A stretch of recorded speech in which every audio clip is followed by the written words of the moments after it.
everyone. Good morning. So today we are going to start a new chapter of class 7th history. History, what do I call history? इसकी उसकी बातें. तो चलिए आइए हम शुरू करते हैं इसकी उसकी बातें. पुराने टाइम पे जो इसकी उसकी बातें जिनको हमने देखा नहीं है उनके बारे में जो भी बातें होती हैं उसको हम हिस्ट्री बोलते हैं. ठीक है.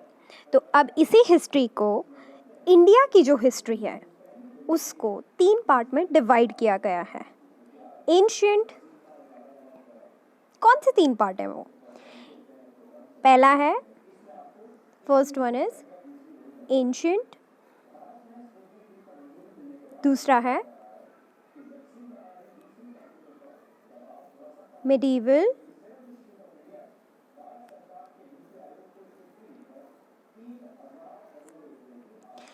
और तीसरा है मॉडर्न. तो आज हम बात करेंगे मिडीवल की. ठीक है. मिडीवल का मतलब ही होता है मिड, दैट मीन्स मिडिल. तो ये टाइम हमारा स्टार्ट हुआ था कब से कब तक? ये टाइम हमारा स्टार्ट होता है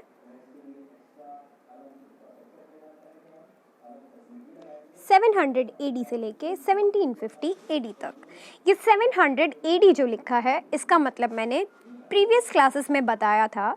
आफ्टर डेथ जो ब्रिटिशर्स होते हैं वो टाइम को कैसे डिवाइड करते हैं? Birth of their God, that is Jesus Christ. Jesus Christ के बर्थ से ये डिवाइड करते हैं टाइम स्केल को.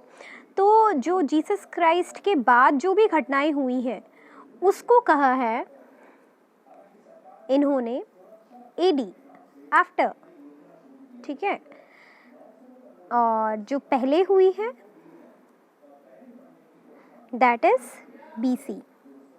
ठीक है. Before the birth of the Christ, after the death of the Christ. तो अभी हम एडी में जी रहे हैं और ये मिडीवल पीरियड तब आया था जब मुस्लिम्स इंडिया में आए थे. चलिए आइए स्टार्ट करते हैं. तो उससे पहले मिडीवल इंडिया के बारे में बताने से पहले मैं बताना चाहूँगी इंडिया के बारे में कुछ स्पेसिफिक पॉइंट्स कि इंडिया को इंडिया किसने कहा, इंडिया का नाम इंडिया कैसे पड़ा, या फिर हम जानेंगे कि इस इंडिया को और कौन कौन से नाम से पुकारा जाता है. भारत, जो वेदों के अनुसार कहा गया. जम्बू द्वीपा, बुद्धिस्ट टेक्स्ट में इसको डिस्क्राइब किया गया है जम्बू द्वीपा. ठीक है. भारत को ही जम्बू द्वीपा कहा गया है, ऐसा द्वीप जिसमें जम्बू ट्री मिलती है, इसलिए इसको जम्बू द्वीपा कहा गया है. फिर सप्त सिंधु, इसको वैदिक एज में ही सप्त सिंधु कहा गया है क्योंकि ये 7 नदियों का विस्तार दिखाता है. इसको इंडिया कहा है फॉरेनर्स ने.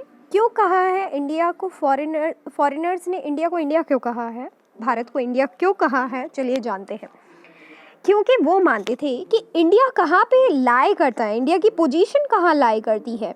मान लीजिए ये इंडस रिवर है. ठीक है. वेट, मान लीजिए कि ये इंडस रिवर है. ठीक है. अब इसके जो ईस्ट में है, ये ईस्ट है, ये वेस्ट है. इसके जो ईस्ट में है उसको हम कहेंगे इंडीज़, और उसी इंडीज़ को बोलते बोलते हमने उसको कर दिया इंडिया. आया समझ? नेक्स्ट है हिंदुस्तान. अब ये हिंदुस्तान आया है word subcontinent that were under the control of Delhi सुल्तान. पंजाब, हरियाणा में हिंदी भाषा बोली गई है हमेशा से, तो हिंदुस्तान वहीं से आया माना जाता है. फिर बाबर ने भी इसको क्या कहा था? हिंदुस्तान कहा था. बाबर ने भी इंडिया को क्या कहा था ज्योग्राफिकल टर्म से? हिंदुस्तान. क्योंकि ये लोग सिंधु को हिंदू बुलाते थे, तो हिंदू से बना हिंदुस्तान. ठीक है. हिंदू स्थान, सिंधु का स्थान, हिंदुस्तान. अब इंडिया को हम सब कॉन्टिनेंट, ये सब कॉन्टिनेंट किस चीज़ का नाम है? सब कॉन्टिनेंट होता है एक ऐसा रीजन जो वर्ल्ड के बाकी के कॉन्टिनेंट से अलग थलग हो. अब ये कैसे पॉसिबल है? चलिए आइए देखते हैं ये कैसे पॉसिबल है. जैसे कि ये अफ्रीका है. ठीक है. यहाँ पे जो भी रीजन्स हैं यहाँ पे इंडिया है. अब यहाँ पे इंडिया के पड़ता है थार डेजर्ट, यहाँ हिमालयाज़, यहाँ कोस्टल रीजन, ठीक है, यहाँ पे कोस्टल रीजन्स हैं, यहाँ तक डेजर्ट है, तो ये इंडिया को पूरी, और यहाँ पे वाटर बाउंड्रीज है, तो ये इंडिया को पूरी तरीके से वर्ल्ड के कॉन्टिनेंट से अलग थलग कर देते हैं। इसीलिए इंडिया को एक सब कॉन्टिनेंट, मतलब कॉन्टिनेंट अपने आप में ही क्या चीज़ है, एक ऐसा आइलैंड, एक बड़ा सा मास ऑफ लैंड जो अलग थलग हो, ठीक है। तो उसी तरीके से इंडिया भी एक सब कॉन्टिनेंट की तरह दिखता है। ये भी एक ह्यूज मास है जो जुड़ा हुआ तो है एशिया से, बट इसको सेपरेट करती है फिजिकल बाउंड्रीज, इसीलिए इसको कहा जाता है सब कॉन्टिनेंट। आया समझ? नेक्स्ट है इन सारी चीज़ों के बारे में हिंदुस्तान को, हिंदुस्तान और भी जो मुस्लिम स्कॉलर्स हैं उन्होंने भी कहा है। एक नाम आता है मिनाज शिराज। मिनाज शिराज कौन थे, आइए जानते हैं इनके बारे में। मिनाज शिराज कुतुबुद्दीन ऐबक पढ़ेंगे आप दिल्ली सल्तनत में। कुतुबुद्दीन ऐबक की सिस्टर का कुतुबुद्दीन ऐबक की डॉटर का हस्बैंड जो है वो मिनाज शिराज था। मिनाज शिराज को ही कहा गया है नसीरुद्दीन क़्वाबचा। ओके, मिनाज शिराज को ही क्या कहा गया है, नसीरुद्दीन क़्वाबचा। अब नेक्स्ट देखो, नेक्स्ट आ जाता है हमारे पास मेडिवल पीरियड। अब ये पीरियड क्या होता है, यहाँ पे देखिए, जब हम day to day, hour to hour, week to week, इसको तो हम जो एक दो दिन की स्टडी है, घंटों की स्टडी है, घंटों की डे हो जाता है, चलो फिर वीक हो जाता है, बट जब बहुत सारे ईयर्स आते हैं तो उनकी स्टडी को हम पीरियड में डिवाइड करते हैं। इसीलिए इंडिया को 3 पीरियड में डिवाइड किया था। ये मैंने आपको शुरू में भी बताया था, अभी फिर से बता देते हैं, एंशिएंट, मिडीवल, मॉडर्न, ठीक है। नेक्स्ट आता है हमारे पास कि मेडिवल पीरियड स्टार्ट कहाँ से हुआ था, 700 AD से 1750 तक चला, दैट मीन्स 8th सेंचुरी। 700 के आगे अगर एक भी जुड़ जाता है, 1, 2, तो वो 8th सेंचुरी कहलाती है, ठीक है। I am hoping that you know this thing. Now,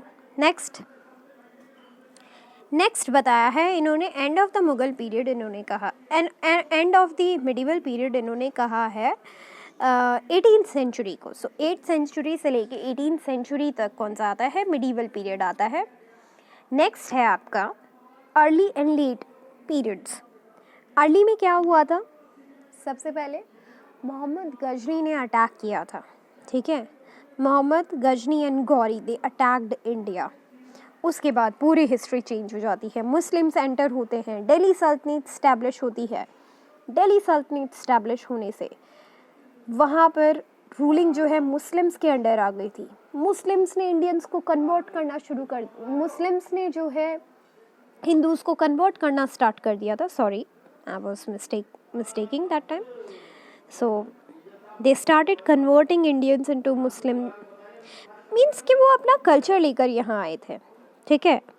culture का मतलब होता है जीने का तरीका, ठीक है, the way of living life, that is culture. तो वो अपने साथ अपना कल्चर लेके आए थे। The period between 13th and 18th century AD is regarded as the late medieval period। तो जो मोमडन्स वगैरह, जो भी मुस्लिम रूल था वो इंडिया के नॉर्थ पार्ट पे था। जो साउथ पार्ट था वहाँ पर भी काफ़ी सारी चीज़ें हो रही थी मेडिवल पीरियड में, वो भी हम इसी चीज़ में पढ़ेंगे। और कैसे ज्योग्राफी का इम्पैक्ट रहा इन सारी चीज़ों पे वो भी हम पढ़ेंगे। अब देखो, ये आए, उसकी कुछ पॉजिटिव चीज़ें भी थी, कुछ नेगेटिव चीज़ें भी थी। इंडिया के लोग बहुत ही सेटिस्फाइड टाइप के लोग थे। तो जब मुस्लिम रूल यहाँ पे इस्टेब्लिश हुआ था तो नई नई चीज़ें भी वो अपने साथ लाए थे, बहुत सारी चीज़ें, क्योंकि उन्होंने यहाँ पर रहना स्टार्ट कर दिया था। उन्होंने एक्सप्लॉयटेशन नहीं स्टार्ट किया था, उन्होंने रहना स्टार्ट किया, मतलब उन्होंने यहाँ का कल्चर भी अपनाया और अपना कल्चर भी दिया। तो उन्होंने हमें क्या सिखाया, उन्होंने भी हमें न्यू टेक्नोलॉजी दी, ठीक है, नई टेक्नोलॉजी दी उन्होंने हमें। फिर उन्होंने हमें agriculture, food crops like potato, chilli, coffee, tea कैसे ग्रो करते हैं वो सिखाया। नाउ नेक्स्ट है सोशल ग्रुप्स फॉर्म हुए थे इसी टाइम पे, राजपूत के, सिख के, मराठास के, जाट्स के, अहोम्स के, ठीक है। पीजेंट सोल्जर्स बने थे। एग्रीकल्चर के लिए बेसिकली जो थे पीजेंट सोसाइटीज़ बनी थी,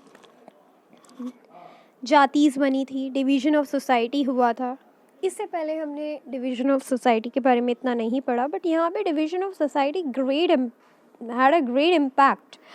नेक्स्ट है आपका new regional powers and empires.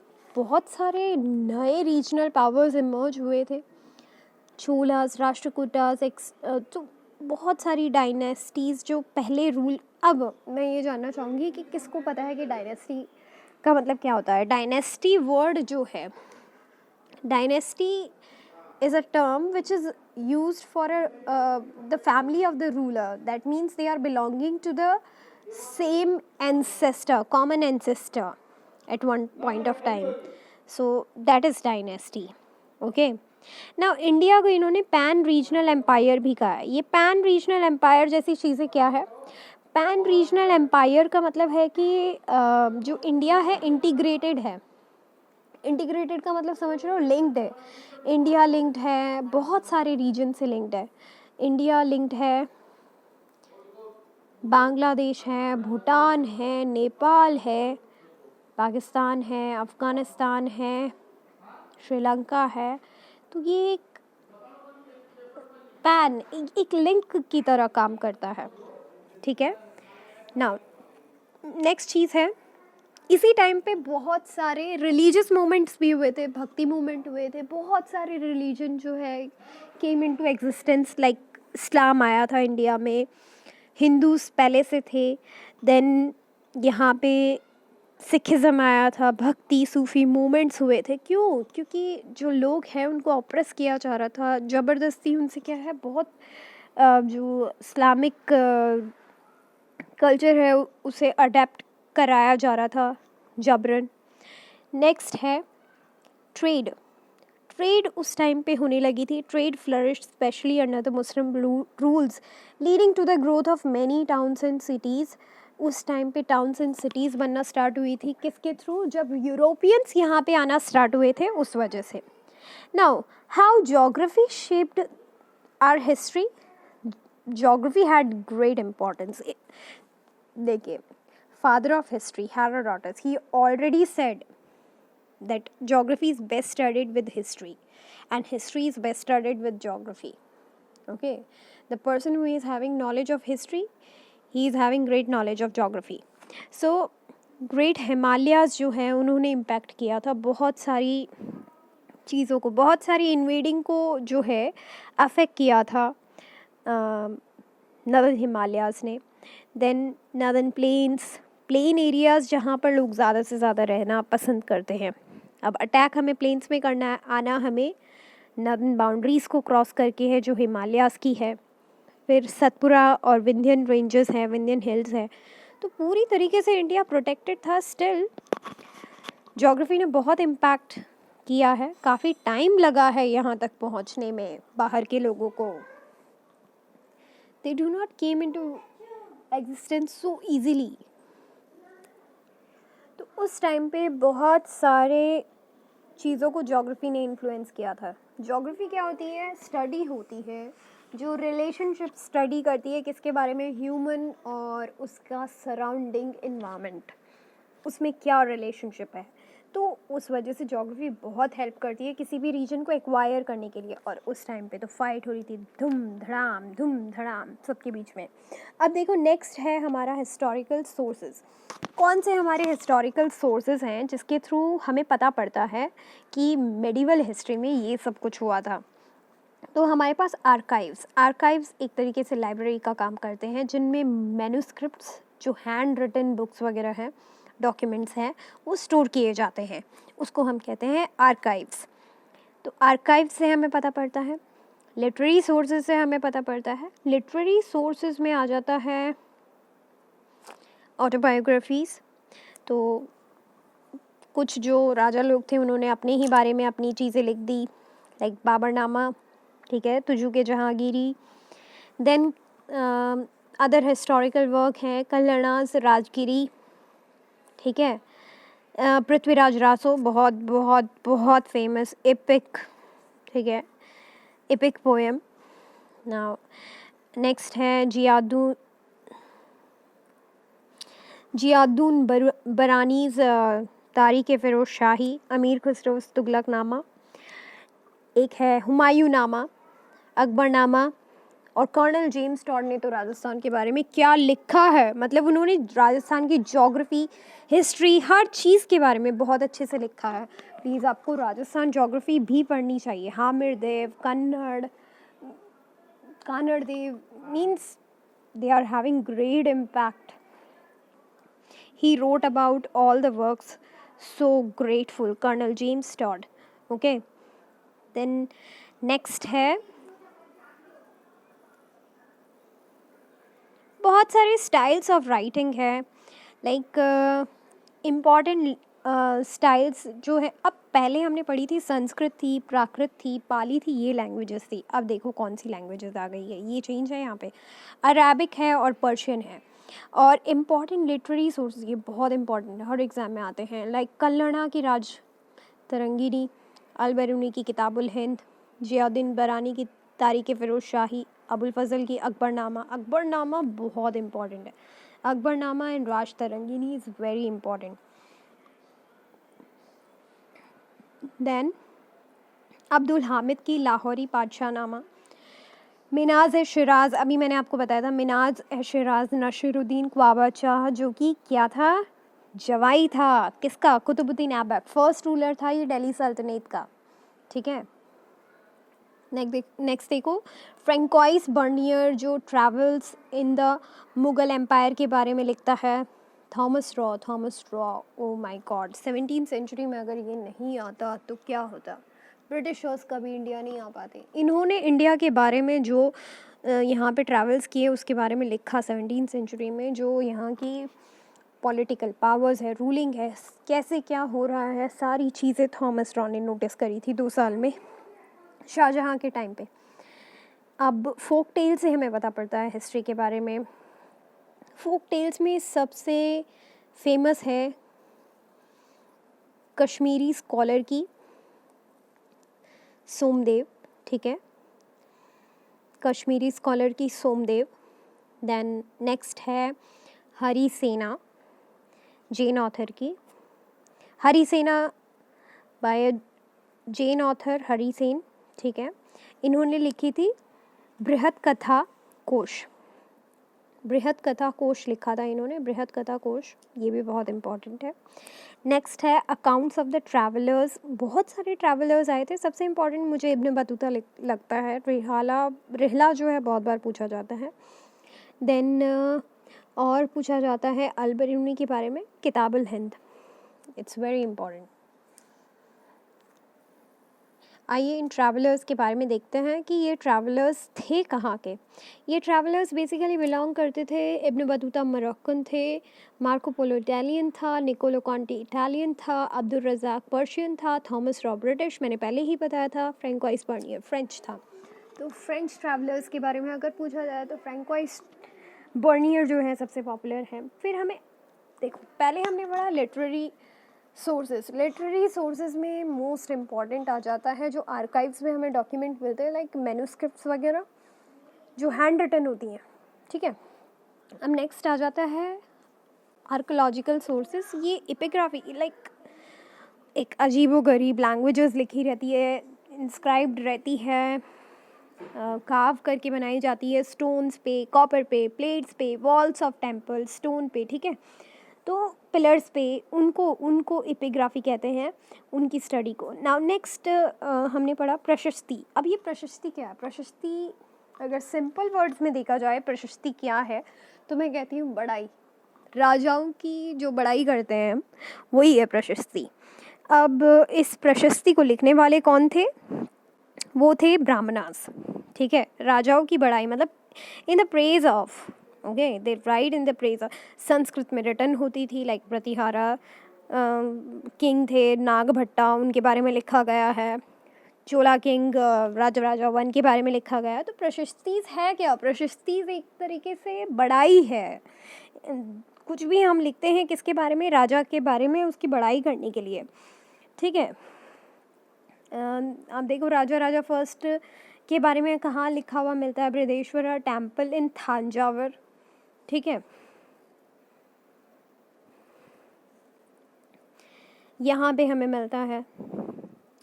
Then next है, हमें मॉन्यूमेंट्स के थ्रू पता पड़ता है, ठीक है। आर्कोलॉजिकल सोर्सेज में हमें इंस्क्रिप्शंस मिल जाएंगे, मॉन्यूमेंट्स मिल जाएंगे। मॉन्यूमेंट्स में सबसे important Khajuraho temple, Konark temple, Konark temple जिसको हम ब्लैक पगोड़ा भी बोलते हैं, mount Abu, mosque of Jama Masjid, मतलब जो भी इम्पोर्टेंट मॉन्यूमेंट है उस टाइम के, उनसे भी हमें बहुत कुछ पता पड़ता है हिस्ट्री के बारे में। जैसे कि ये देख लो, कोणार्क टेम्पल के बारे में दे रखा है, टॉम्स और places of forts of Jaisalmer है, या कोणार्क टेम्पल को ब्लैक पगोड़ा बोला जाता है क्योंकि इसका कलर जो है ब्लैक है। और इसको बनवाया क्यों था? यहाँ पे the temple has been designed as a chariot of sun god, okay, drawn by 7 horses. So basically it is like a chariot of sun god. Now coins की study को हम क्या कहते हैं? Numismatics. This is a very important term. Numismatic, कितना प्यारा सा word है न्यूमिस्मैटिक। ये कॉइन्स की स्टडी इसी के थ्रू होती है, ठीक है। नेक्स्ट आ जाओ, पेंटिंग्स के थ्रू भी हमें बहुत पता पड़ता है। जो मिनिएचर पेंटिंग है शाहजहाँ के टाइम पे काफ़ी पॉपुलराइज की गई थी। मिनिएचर पेंटिंग, जैसे आप मिनी पेंटिंग्स देखते हो, वही मिनिएचर पेंटिंग है, ठीक है। आपको मुझे बताना है कि राजस्थान की कौन सी पेंटिंग है मिनिएचर पेंटिंग बहुत ही फेमस है किशनगढ़ में, ठीक है, ये बतानी है मुझे। चलिए आप पता करके आएंगे। Thank you class, have a good day ahead.